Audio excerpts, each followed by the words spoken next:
that death is something. That's why it's important. Those of you that are listening, you have family, you have friends, tell one another that you love each other and mean it. If you have an argument, get that straightened out.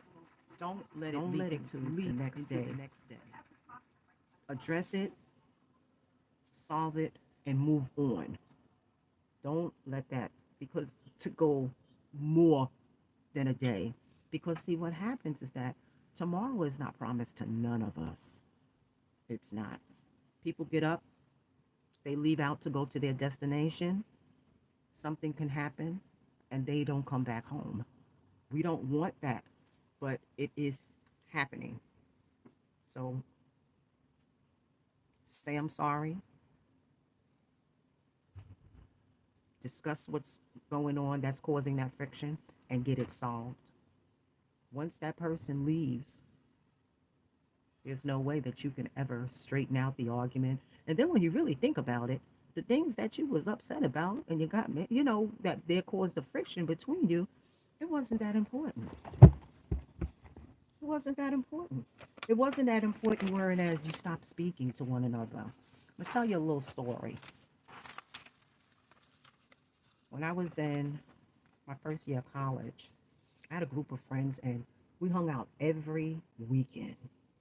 Every weekend, I was going to Queens Village. If those of you that are not from New York, I live in Jamaica.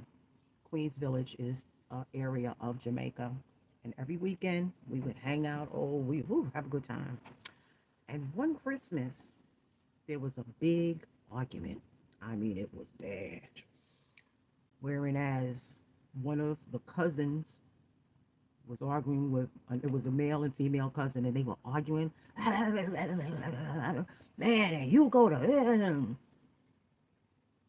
What happened? That was December. That January the 22nd, the male cousin died of a brain aneurysm. 22 years old, dead.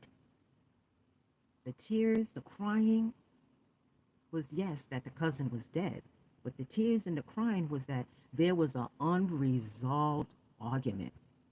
There was no hugging, I'm sorry, please forgive me, okay, let's move on. He died.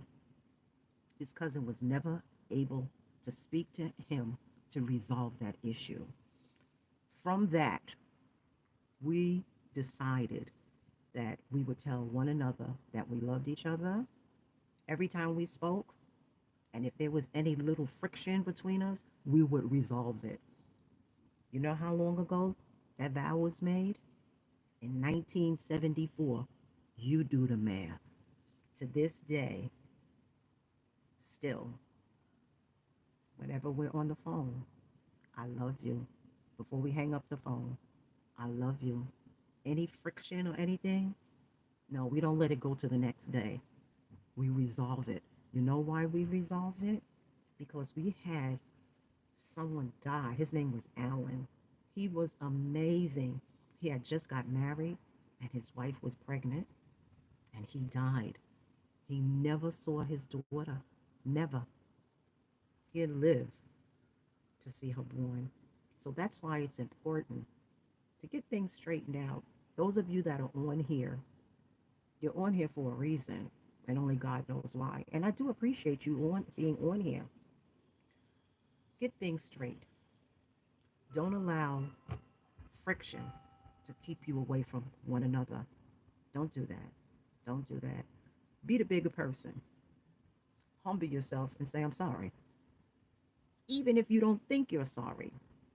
If this will ease the tension between you and that person, so be it.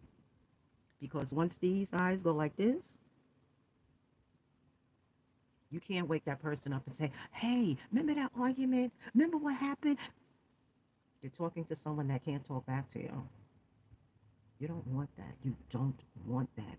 Trust me. Get it together. Don't allow it. So if I